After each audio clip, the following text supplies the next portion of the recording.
Pois bem, acontece que nós falamos para vocês que familiares do sicário tinham entrado em contato com o Rota BR, e ontem foi um sucesso o Rota BR na TVD News, obrigado a vocês, né? Então, ontem apareceu, né, apareceu a irmã do sicário, e áudios da irmã do sicário vazaram, e ela disse que se ela entregar todo mundo, cai toda a família. Henrique Vorcaro, que era o que estava em julgamento ontem, e que gerou toda essa confusão. Então, quando o André Mendonça passa esse recado de que ele quebrou o iCloud e vai ter acesso ao iCloud, e que o conteúdo dele fez com que a irmã do sicário ficasse estarrecida, alguns trechos, e eu assisti toda a fala do André Mendonça, ontem eu não entrei em live à noite, eu vi 2 vezes toda a fala do André Mendonça. A fala dele demorou 1h15. Eu assisti 2 vezes ontem à noite. Eu fui para frente, vim para trás, peguei cada detalhe. Ele deixa claro que essa irmã do sicário foi ameaçada e foi comprada. E existem pessoas em Angra, o cozinheiro, o comandante, o capitão do barco do sicário que fazia determinadas coisas, eles foram ameaçados por milícia formada pelo pai do Vorcário e pelo sicário, para que eles não contassem as coisas que eles sabiam. Um deles, inclusive, se não me engano, foi a família do capitão, disse que foi ameaçado por 7 milicianos formados por policiais federais da ativa e aposentados. Policiais federais. E o que eu vou trazer para vocês aqui é mais estarrecedor ainda. Vamos complementar, então, essa parte aqui. A nuvem já está de posse do André Mendonça. E ele falou que tem coisas que vão vir à tona e que serão reveladas. E o Gilmar Mendes calou a boquinha dele nessa hora. Mas eu separei aqui alguns vídeos que eu quero mostrar para vocês. Vamos pegar aqui alguns momentos de confronto, porque eu falei para vocês de milícia e polícia federal. Grava isso aí, pessoal. Senta o dedo no like e grava isso aí. Eu falei de milícia e polícia federal. Olha só isso aqui, ó. Combate à criminalidade organizada.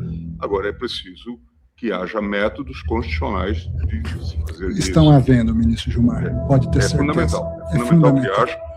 O que eu não vou admitir é tentativas que eu tenho visto de desacreditar de forma indevida a atuação, seja minha como relator, seja dos investigadores. Não vou.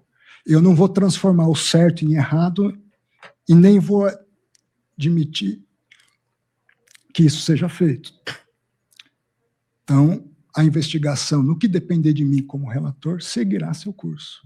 Interessante a questão da delação. Eu sempre disse para os advogados, não estou preocupado com delação. Não, primeiro que eu não prendo para fazer delação. Não me permitiria isso. Não dormiria tranquilo se eu fizesse isso. Em segundo lugar, que a delação é um ato de vontade da defesa. Alguns advogados vêm para mas você não vai pegar todo mundo? Eu falei, eu estou preocupado em pegar o que a investigação determinar. Não estou preocupado se será todo mundo ou não. Estou preocupado com o que a investigação vier a esclarecer. Até porque a lei, na verdade, não dá a Vossa Excelência esse poder. Não dá, nem me arvoro, porque em outros casos,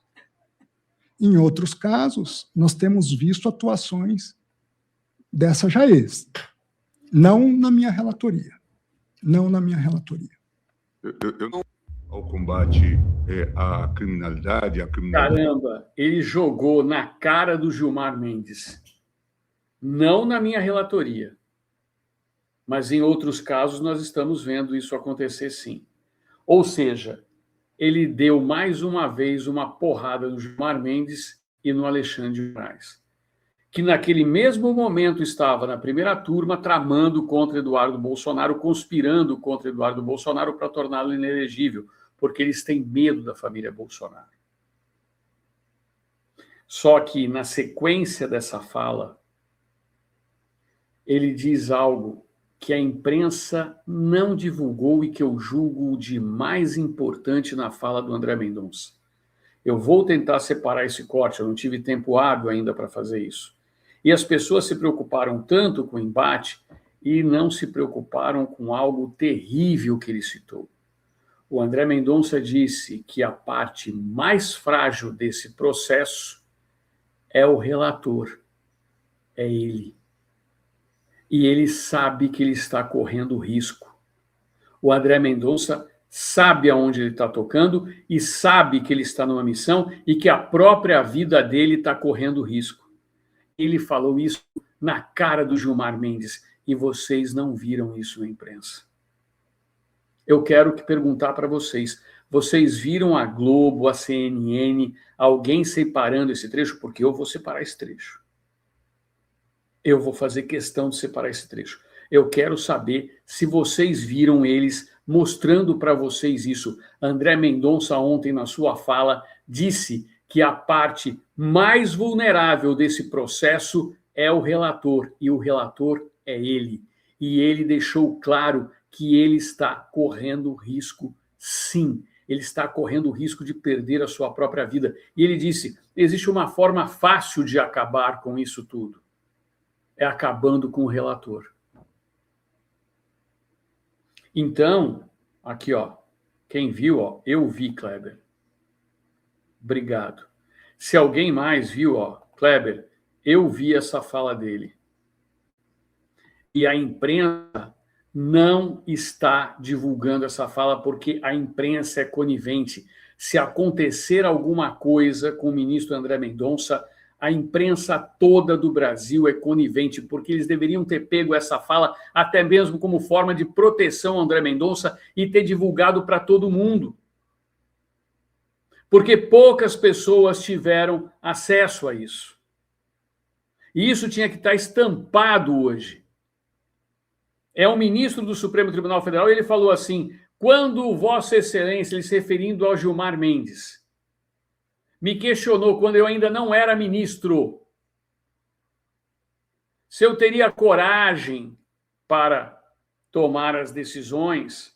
Eu disse que eu estava com mais do que coragem. Eu estava apto a combater o crime. E ele, nesta mesma fala, ele diz, eu demorei 4 anos para decretar a minha primeira prisão nesse tribunal. Isso é extremamente grave. É por causa disso que alguém falou, os nossos criminosos. Exatamente, seu Nestor. Obrigado aqui pelo seu superchat. Mas não acabou, não. Eu vou trazer mais uma fala para vocês. Olha só, mais um trechinho. Admitir tentativas que eu tenho visto de desacreditar de forma indevida a atuação, seja minha como relator, seja dos investigadores. Não vou. Eu não vou transformar o certo em errado e nem vou admitir que isso seja feito. Então, a investigação, no que depender de mim como relator, seguirá seu curso. Interessante a questão da delação. Eu sempre disse para os advogados, não estou preocupado com delação. Não, primeiro que eu não prendo para fazer delação. Não me permitiria isso. Não dormiria tranquilo se eu fizesse isso. Segundo lugar, que a delação é um ato de vontade da defesa. Alguns advogados vêm para mas você não vai pegar todo mundo? Eu falei, eu estou preocupado em pegar o que a investigação determinar. Não estou preocupado se será todo mundo ou não. Estou preocupado com o que a investigação vier a esclarecer. Até porque a lei, na verdade, não dá a Vossa Excelência esse poder. Não dá, nem me arvoro, porque em outros casos, nós temos visto atuações dessa jaez. Não na minha relatoria. Não na minha relatoria. Eu não sei onde ocorreu, mas, de qualquer forma, nós disputamos isso muito aqui na Lava Jato. Eu não sei onde ocorreu. E de fato, as combinações entre advogados... Eu fiz os registros aqui desses fatos que vieram... Ao mesmo tempo, fazendo justiça, não é o advogado que deixou o caso, Juca. Mas me chegou uma proposta por um advogado. Perderam o pudor, ministro Gilmar. Queremos fazer uma delação seletiva. Falaram na minha cara isso. Eu disse, não faço questão de delação. Agora, delação seletiva, comigo não. O que eu não vou admitir é tentativas que eu tenho visto de desacreditar de forma indevida a atuação, seja minha como relator, seja dos investigadores. Não vou. Eu não vou transformar o certo em errado e nem vou admitir que isso seja feito.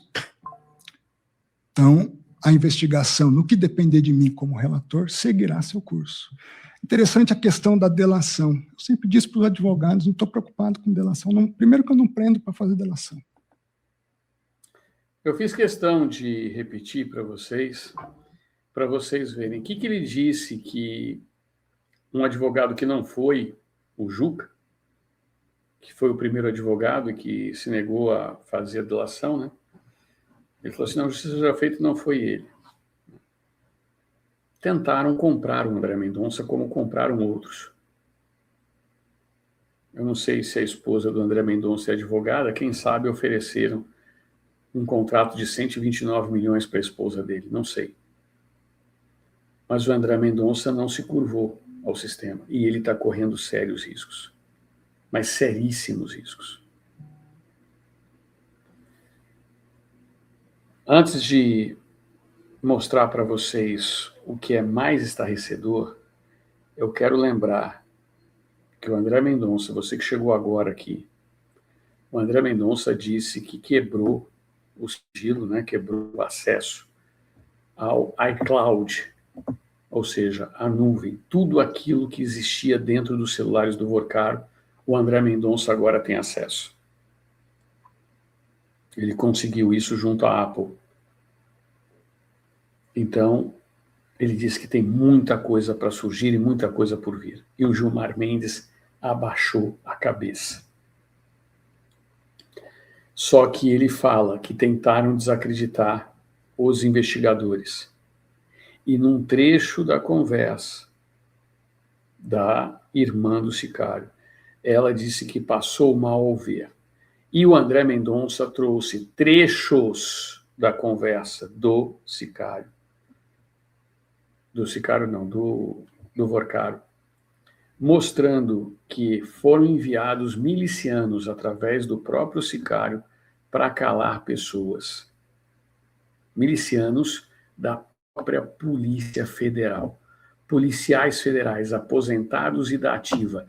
E o sicário e o Vorcaro tinham acesso aos sistemas da Polícia Federal de dentro da casa deles. Isso a imprensa também não trouxe e está se fazendo e se fingindo de morta. Por quê? Como conseguiram acesso ao sistema da Polícia Federal?